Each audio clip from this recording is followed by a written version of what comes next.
O Mother Nui, stretch high above this valley. Your starry body is our glory. Then see the hawk of yonder Ahurquit, his fiery splendor, oh so mighty. He brings a light for all our weary souls. He makes the broken spirit whole.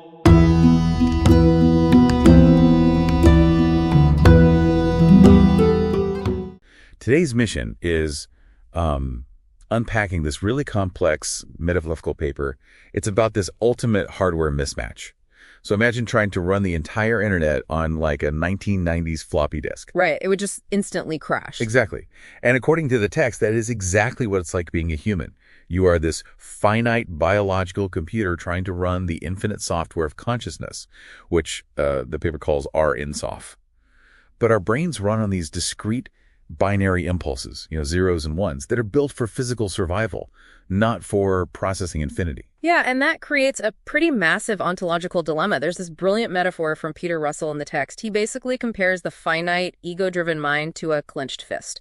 Like, it's tense, it requires constant effort to keep it closed, and it's always busy trying to Grasping at objective experiences, right? Exactly. But pure infinite awareness, that is more like an open hand. It's just a completely natural, relaxed state of being that takes literally zero effort. Okay, so if our brains are these clenched fists built for survival, how does our physical body actually handle the open hand? Like, how do we process that infinite software without our brains just totally short-circuiting? Well, the paper maps this out using the Kabbalistic direct spontaneous absorption process. But the really wild thing here is that spiritual realization doesn't actually start in the brain at all. Wait, it doesn't? No, it begins way lower down. It starts in your gut. Specifically, the intestines handle a process called substantiation. And then from there, the energy moves up to the kidneys, which filter our perception of dimensionality. Okay, hold on. You're losing me a bit. Kidneys and intestines. Are we really saying spiritual enlightenment is essentially a digestive issue? Because, that sounds a lot like medieval pseudoscience, not a metaphysical breakthrough. I know it sounds wild. But think about what those organs actually do biologically. Your intestines extract essential nutrients from raw physical matter, right? Yeah, just basic digestion. Right. So metaphysically, the text argues your gut does the exact same thing with raw experience. It extracts the core meaning from whatever happens to you. And then look at the kidneys. Biologically, they filter out toxins to keep your body balanced. Oh, so metaphysically, they're filtering something out too. Exactly. They filter out the overwhelming noise of infinite dimensions. They narrow reality down so your brain can actually process a single stable timeline without just completely crashing. Wow. So the lower organs are actually doing all the heavy lifting here. They're digesting and filtering this infinite reality so it's safe for us to handle. Precisely. And it's only after those lower physical filters purify the energy that it rises up to the crown of the head, before finally descending to settle safely in the heart. Okay, so once our physical body processes all this energy, how does that actually alter our perception of time and reality? Like, how does it change a standard Tuesday afternoon? So here, the paper brings in T.S. Eliot's poem, Burnt Norton, to explain the shift. Eliot suggests we walk around with this vague but constant longing for the infinite. And Kabbalah actually calls this reshimu, which literally translates to footfalls or echoes of our divine origin. Like that unexplainable nostalgia you get when you look at a really clear night sky. Yeah. Or just that sudden feeling that you belong to something much larger. Yeah, exactly that feeling. The text argues that isn't just some fleeting emotion. It is a literal residual memory of infinite consciousness.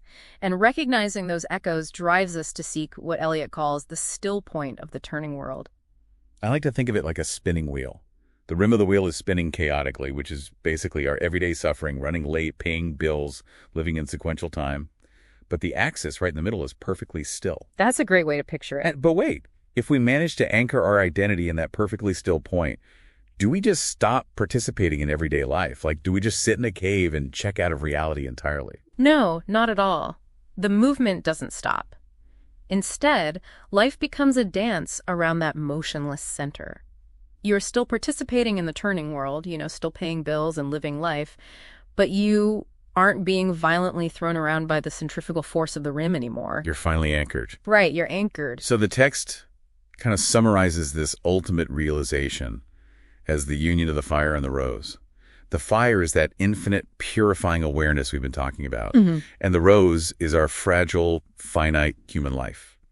And the fire doesn't destroy the rose, it's actually the exact energy that makes it bloom. Exactly. The transformative energy of the infinite allows the complex beauty of finite human life to truly thrive, rather than just survive. That is incredibly beautiful. And before we wrap up this deep dive, I want to leave you, the listener, with a thought to really ponder today. Yeah, it's a profound one. The text suggests that this entire hardware mismatch, this tension of being infinite software trapped in a limited biological computer, is actually a required contraction. It has to happen so the infinite can experience a localized I am. So if that's true, what if the moments you feel the most biologically limited, the most frustrated, and most ordinarily human, are actually the exact perfect conditions required for the universe to finally experience itself?